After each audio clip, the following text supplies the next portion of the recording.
Good morning, FCF. It's day 5 already. Can't believe it. We're almost ending our 6-day journey where we're looking at kisses. So today we're going to look at what I'm going to call the kiss of restoration. And we're going to look at a portion of Scripture that's familiar to most of us probably, and it's the parable Jesus told of the prodigal son.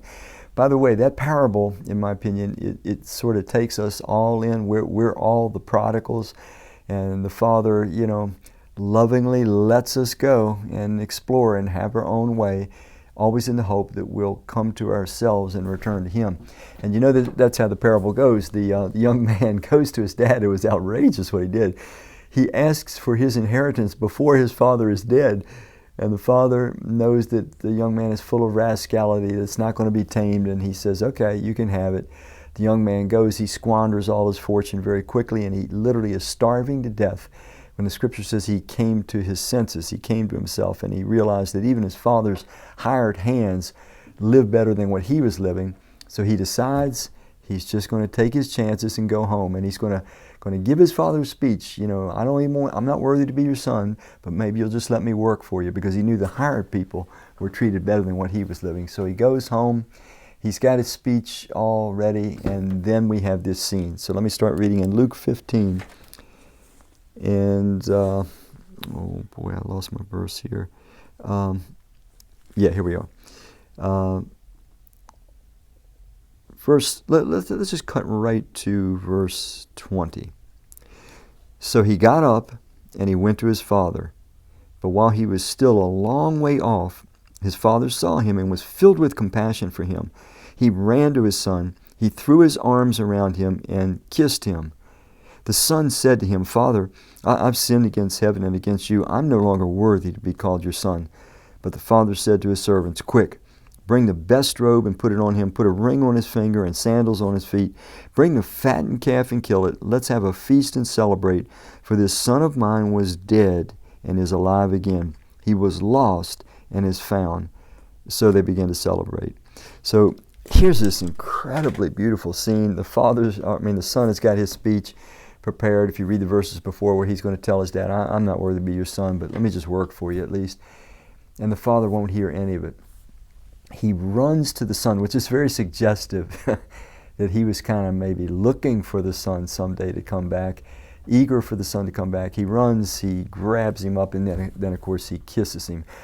What went on in the mind, in the physicality as well as the psychological makeup of that young man when he saw nothing but acceptance from his father? Not only acceptance, he saw the depth of warmth.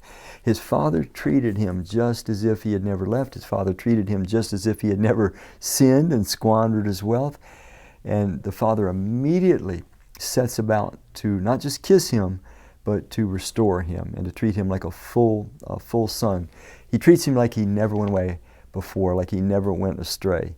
And this is exactly what Christ does to us. It's that point in time where whenever we come to our senses and we start moving toward God, He's already running toward us, and He sweeps us up, as it were, in His embrace and in His kiss, and then He sets about to restore us. This is really important. That kiss was the start of restoration. First there's the restoration just to the relationship outwardly, but then He starts restoring him to full royal sonship as an heir. He puts the robe on him, He puts the ring on him, He throws this big celebration for him. God sets about to do that to us too. He wants to give us the kiss of restoration the instant that we turn to Him in trust and in faith, but He doesn't stop there. He wants to rebuild us. He wants to give us the life we were always meant to live, to be the people we were always meant to be, to do the things we were always meant to do. He sets out to restore us totally. So, maybe today, afresh, you need to put yourself into this little parable. I've put myself into it many a time.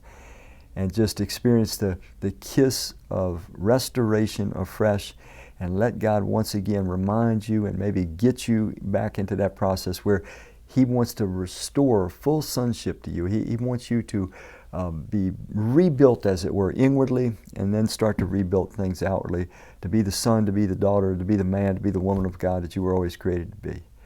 I hope this was a good lesson for you, and maybe it's one that you might want to extend to someone else. Thank you.